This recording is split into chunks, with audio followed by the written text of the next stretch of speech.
Mi nombre es Ernesto Medina. Tengo 61 años y durante los últimos 19 trabajé como operador de crematorio en servicios funerarios del Valle, en una ciudad del centro del país. Antes de eso, pasé 22 años como técnico de calderas en una planta industrial.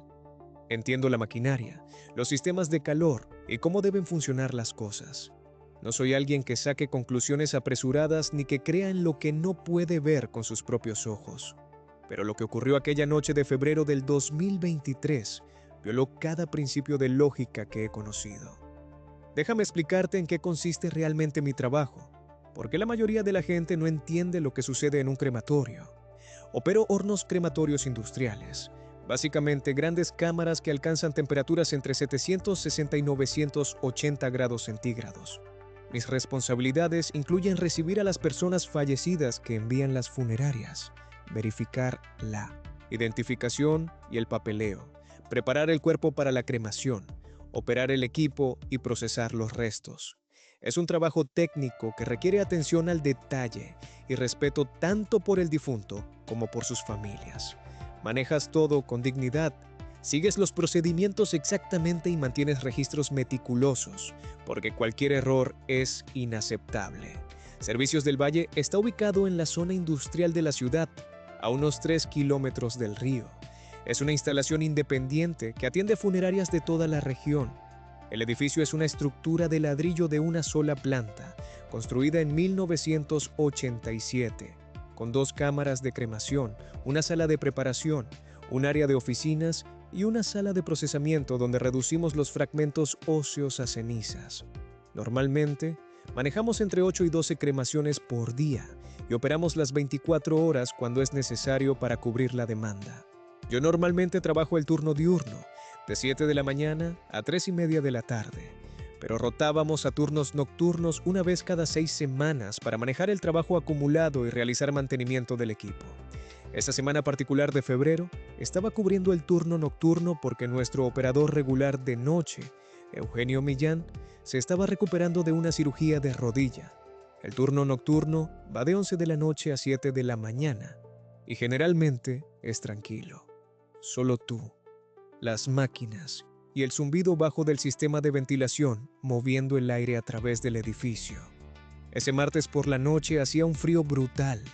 La ciudad había sido golpeada por una ola polar que empujó las temperaturas muy por debajo de cero.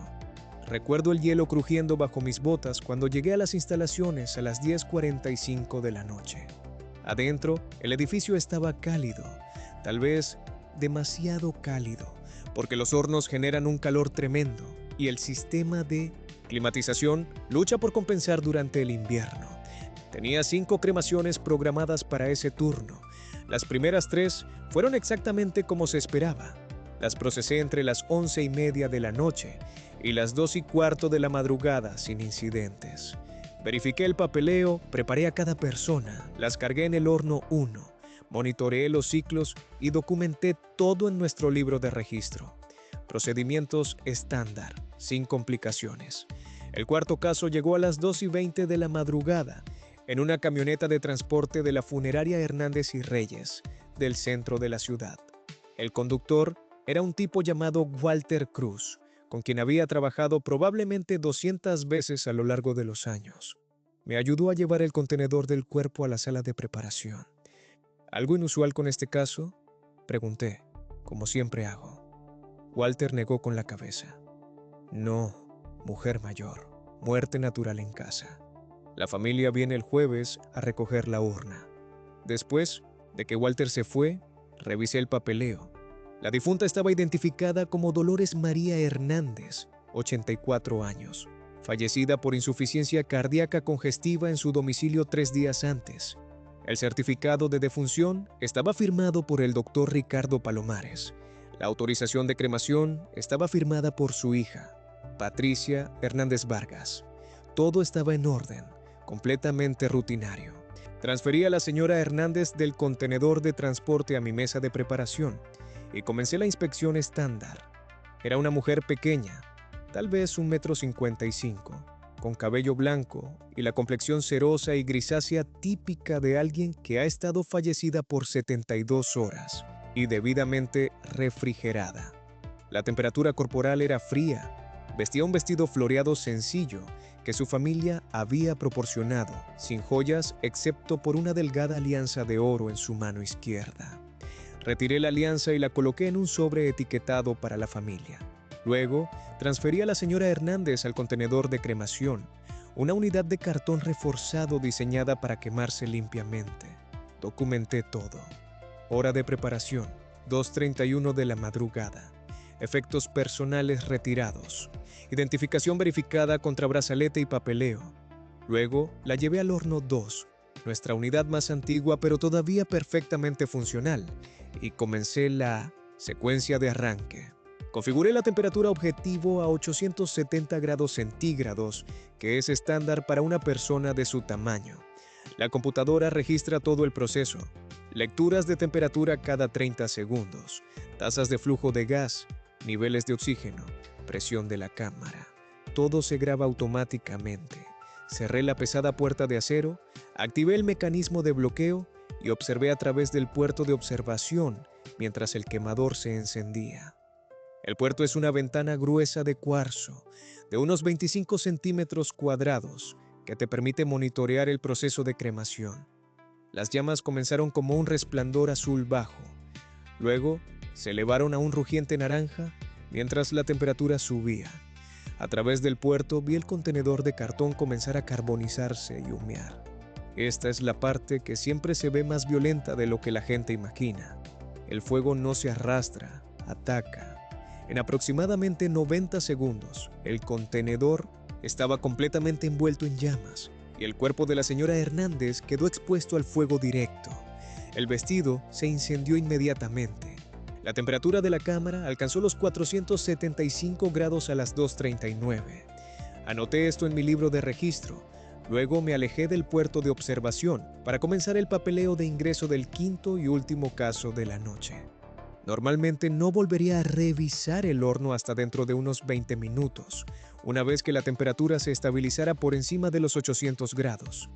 Pero a las 2:43 de la madrugada, escuché algo que me dejó paralizado en mi escritorio.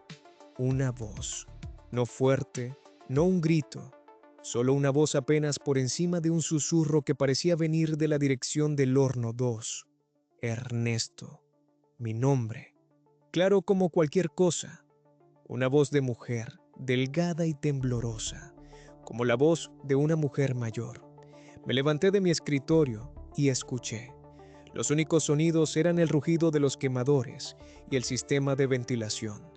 Me dije a mí mismo que lo había imaginado, que 19 años trabajando en un crematorio finalmente me estaban afectando, que el turno nocturno estaba jugando trucos con mi cerebro cansado.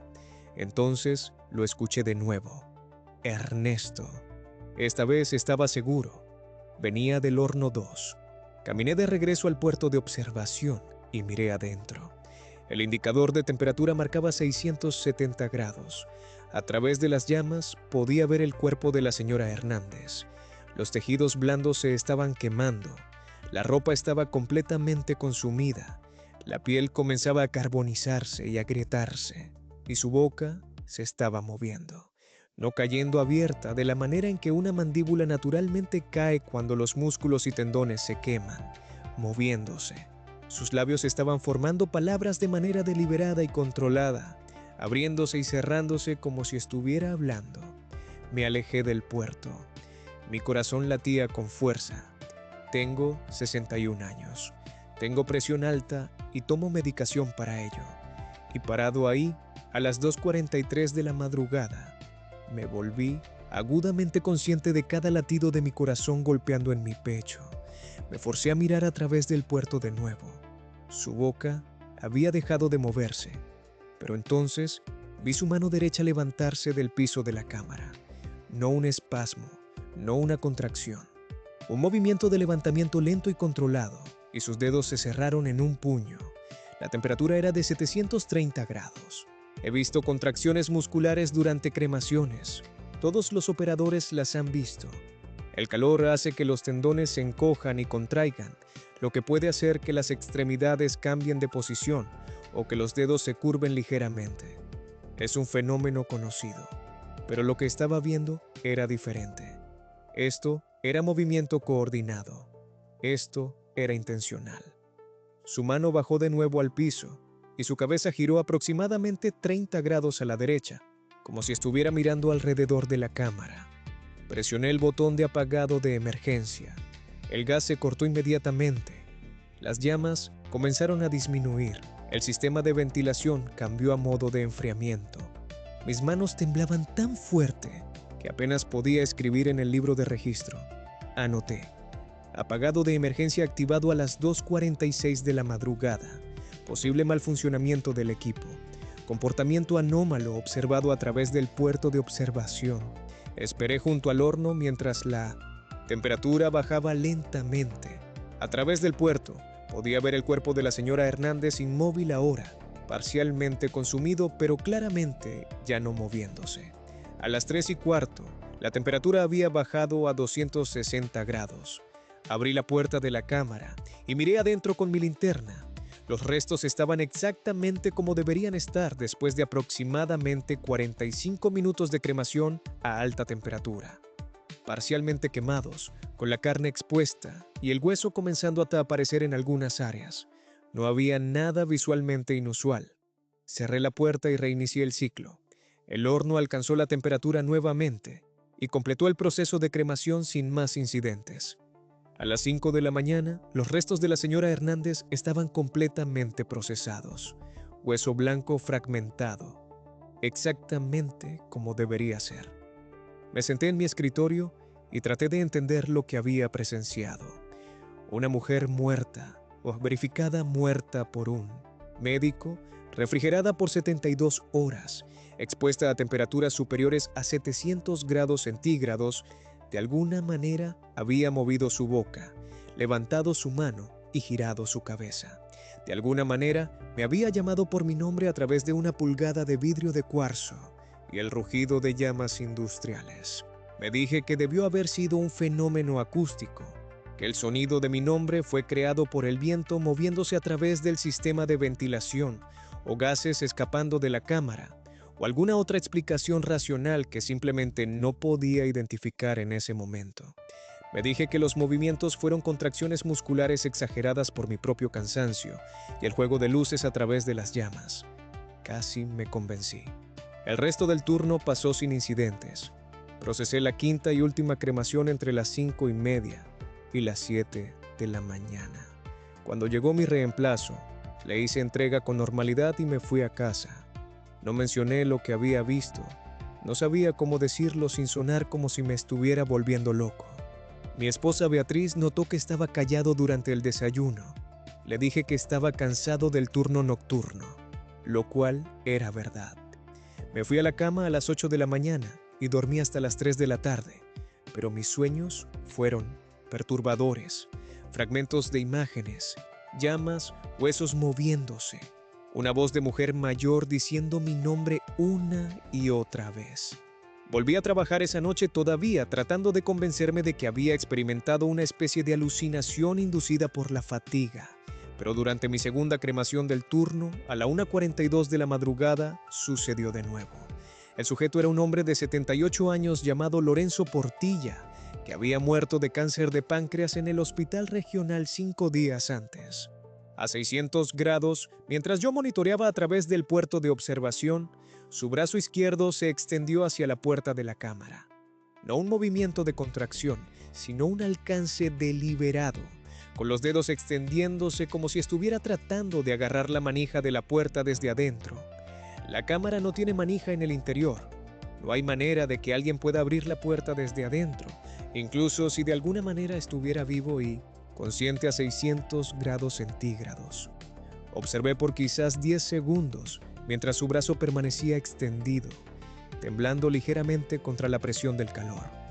Entonces, la extremidad comenzó a consumirse más rápidamente y los músculos se contrajeron, tirando del brazo de regreso contra el cuerpo en lo que finalmente parecía una postura natural de cremación. Documenté esto en mi libro de registro. Contracción muscular inusual observada a 600 grados. Posición de la extremidad corregida espontáneamente. Esa era la explicación oficial. Contracciones musculares. un fenómeno conocido, nada de qué preocuparse. Pero ya no me lo creía. Durante las siguientes 6 semanas observé 8 anomalías adicionales. Dedos golpeando contra el piso de la cámara en patrones rítmicos. Mandíbulas abriéndose y cerrándose en lo que solo podía describir como movimientos de masticación. Cabezas girando para enfrentar el puerto de observación. Y en 2 ocasiones, sonidos que penetraron el vidrio grueso y el rugido de las llamas. Suspiros, o quizás intentos de habla. Demasiado distorsionados para entenderlos, pero demasiado distintivos para descartarlos. Comencé a llevar un cuaderno separado, uno que mantenía en el cajón de mi escritorio y nunca mostraba a nadie. Documenté cada incidente con tantos detalles como podía: hora, temperatura, identidad del difunto, naturaleza del movimiento o sonido, duración, cualquier variable ambiental que pudiera ser relevante. Se estaba formando un patrón. Las anomalías ocurrían casi exclusivamente durante el turno nocturno, entre las 2 y las 4 de la madrugada. Ocurrían con más frecuencia en el horno 2 que en el horno 1. Ocurrían con más frecuencia con difuntos mayores de 70 años y parecían estar aumentando en frecuencia e intensidad. La semana antes de que dejara Servicios del Valle, hablé con Evelia Contreras, quien había sido operadora nocturna desde 1998 hasta 2014. Estaba jubilada ahora, viviendo en las afueras de la ciudad, y aceptó reunirse conmigo para tomar un café. ¿Cuántos años trabajaste en los turnos nocturnos?, le pregunté. Muchos, más de los que debería haber trabajado. ¿Alguna vez viste algo inusual durante las cremaciones? Algo que no pudieras explicar. Evelia me miró por un largo momento. Su rostro era difícil de leer. ¿Por qué preguntas? Le conté lo que había visto. Todo. Los movimientos, los sonidos, los patrones que había documentado. Escuchó sin interrumpir y cuando terminé, exhaló lentamente y envolvió sus manos alrededor de su taza de café. ¿Conociste a Fernando Kowalski?, preguntó. El operador que estuvo antes que Eugenio. Claro. Se fue en 2016. Pensé que se había mudado. Se fue porque no podía seguir trabajando ahí. Me llamó la noche antes de renunciar y me contó algo que nunca le había dicho a nadie. Dijo que estaba cremando a un hombre de unos 60 años. Muerte natural, nada inusual en el papeleo. A alta temperatura, dijo que el hombre abrió los ojos. Eso es lo que vi, susurré. La cámara estaba a temperatura completa. La mayor parte del cuerpo ya estaba consumida, y sus ojos se abrieron y me miraron directamente a través del puerto de observación. Observé por tal vez 5 segundos antes de activar el apagado de emergencia. Cuando reinicié el ciclo, sus ojos estaban cerrados de nuevo y no pasó nada más, pero sabía lo que había visto.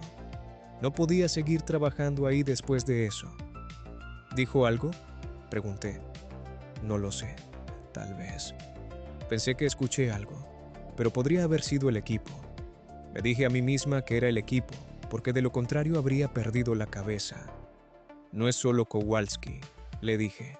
Hay otros casos. Y Evelia me pasó a mí el mes pasado. Entonces renuncia, dijo con franqueza. Ese es mi consejo, Ernesto. Sal de ahí. No sé qué está pasando en ese lugar, pero no está bien, no es natural. Y necesitas irte antes de que te destruya. Pero no renuncié inmediatamente. Debería haberlo hecho. Pero necesitaba entender qué estaba pasando. Necesitaba saber si había un patrón, una razón. Algo que diera sentido a lo imposible que había presenciado. Comencé a documentar todo con una pequeña cámara digital que coloqué cerca del puerto de observación. Si esto era real, necesitaba pruebas. Necesitaba evidencia de que no estaba experimentando algún tipo de colapso. El 3 de abril, procesé un caso de una mujer de 86 años llamada Elena Preciado. La cámara grabó todo el ciclo de cremación y cuando revisé las imágenes al día siguiente, vi algo que finalmente me quebró. A 880 grados, cuando el cuerpo de Elena Preciado estaba reducido mayormente a restos esqueléticos, sus huesos comenzaron a moverse de maneras que violaban cada ley de física que entendía. Sus costillas se expandían y contraían en un patrón respiratorio. Los huesos de sus dedos tamborileaban contra el piso de la cámara en una secuencia rítmica. Toc, toc, toc, pausa, toc, toc, toc. Y su cráneo rotó lentamente sobre las vértebras cervicales, girando aproximadamente 90 grados para enfrentar directamente el puerto de observación. Las imágenes eran claras. La marca de tiempo estaba verificada. El indicador de temperatura era visible en el cuadro mostrando 880 grados. Borré las imágenes esa misma noche. No porque pensara que nadie me creería, aunque no lo harían, sino porque me di cuenta de que no quería pruebas. No quería evidencia. Quería olvidar. Presenté mi renuncia a Servicios del Valle el 15 de abril de 2023. Mi supervisor, un hombre llamado Roberto Solís, estaba sorprendido. Había sido uno de sus operadores más confiables durante casi 2 décadas. Le dije que estaba listo para jubilarme, que quería pasar más tiempo con mis nietos y disfrutar la vida mientras aún pudiera. Aceptó mi explicación y organizó una pequeña fiesta de despedida con pastel y café. Eugenio me llevó aparte después de la fiesta. ¿Descubriste qué estabas viendo en esos turnos nocturnos? No, mentí. Probablemente solo fatiga y estrés. Estudió mi rostro por un momento. Claro, fatiga. Pero pude ver en sus ojos que sabía que estaba mintiendo y pude ver algo más, alivio de que él no tuviera que saber la verdad. Ahora trabajo medio tiempo en una tienda de materiales de construcción, en el departamento de maderas. Es trabajo simple. Ayudo a los clientes a elegir tablones y triplé. Opero la sierra de panel y el montacargas. A veces la gente me pregunta qué hacía antes de esto y les digo que estaba en operaciones industriales. Eso no es técnicamente una mentira. Beatriz piensa que parezco más relajado ahora, más como mi antiguo yo. Ella no sabe que todavía me despierto a veces a las 2:43 de la madrugada, la hora exacta en que escuché por primera vez a Dolores Hernández susurrar mi nombre. No sabe que evito manejar cerca de Servicios del Valle, aunque me ahorraría 10 minutos cuando voy a casa de mi hija Patricia. No sabe que dejé de ir a funerales por completo, porque no puedo dejar de pensar en lo que le pasa a la gente después. He tratado de explicar lo que vi usando ciencia y lógica. He leído todo lo que puedo encontrar sobre los efectos del calor extremo en restos humanos, sobre reflejos post-mortem, sobre fenómenos acústicos en espacios cerrados a altas temperaturas. Nada de eso explica el movimiento coordinado. Nada de eso explica voces que dicen tu nombre. Nada de eso explica patrones que duran 30 segundos o más. A veces me pregunto si es algo específico de ese edificio en la zona industrial, o si es algo que sucede en crematorios de todas partes y los operadores simplemente no hablan de ello, porque ¿quién les creería? ¿Y quién quiere creer que alguna parte de nosotros podría persistir, aunque sea brevemente, aunque sea imposiblemente, a temperaturas que deberían hacer la conciencia imposible? Pienso en Dolores Hernández a veces. Pienso en su hija Patricia recogiendo la urna, llevando las cenizas de su madre a esparcirlas donde sea que hubieran planeado. Ellos tienen cierre, tienen paz. Deberían tener eso. Pero yo sé lo que vi. Sé que a 860 grados centígrados, la mandíbula esquelética de Dolores Hernández se estaba moviendo y su voz estaba llamando mi nombre. Sé que Lorenzo Portilla alcanzó hacia la puerta de la cámara. Sé que los huesos de Elena Preciado se movieron independientemente por más de 30 segundos mientras eran consumidos por llamas lo suficientemente calientes para derretir acero. Sé que estas cosas pasaron y también sé que nunca podré probarlas ni explicarlas. La semana pasada la luz parpadeó en mi casa mientras veía televisión. Solo una breve fluctuación, tal vez medio segundo, pero suficiente para hacer que la pantalla se pusiera negra y las luces se atenuaran. Beatriz ni siquiera levantó la vista de su libro, pero yo me quedé paralizado en mi sillón, mirando la televisión, y por solo un momento estaba de vuelta en ese puerto de observación, viendo la boca de Dolores Hernández formar mi nombre a través de llamas que deberían haber hecho el habla imposible. La energía se estabilizó, la televisión volvió a encenderse, todo era normal, pero a veces, tarde en la noche, cuando la casa está en silencio y Beatriz está dormida, me pregunto qué está pasando en Servicios del Valle después de las 2:43 de la madrugada. Me pregunto, ¿qué están viendo los nuevos operadores nocturnos avicii-encendidas a través de ese puerto de observación? Y me pregunto si uno de ellos eventualmente será lo suficientemente valiente o lo suficientemente tonto para investigar por qué la gente sigue renunciando después de solo unos meses. Espero que sean más inteligentes de lo que fui yo.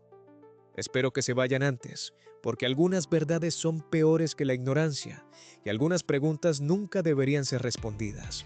¿Alguna vez has trabajado en algún lugar donde viste algo que te hizo cuestionar todo lo que creías saber?